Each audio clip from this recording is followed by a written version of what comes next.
Amagadango arhabekileko umengameli uCyril Ramaphosa akhuluma ngawo kubalwa hlangana ukwakhiwa kwamandla amatsha wokuphehla igezi kunye nezinye izinsiza ezizokusiza ukuphehla amandla wegezi abuyelelekako.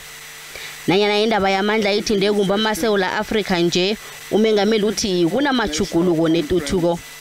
Uthi hlangana nezinye izinto ezenziwako yindaba yokuvuselela umnotho wenarha le ngemva kokubetheka kabuhlungu ngesikhathi sengogwana ye-COVID-19.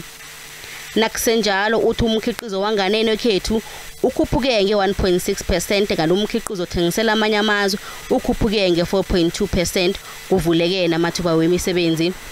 Lokhu ngezinye zembonelo zokuhlumisa umnotho wenarha le azibalileko umengameli encwadini yakhe.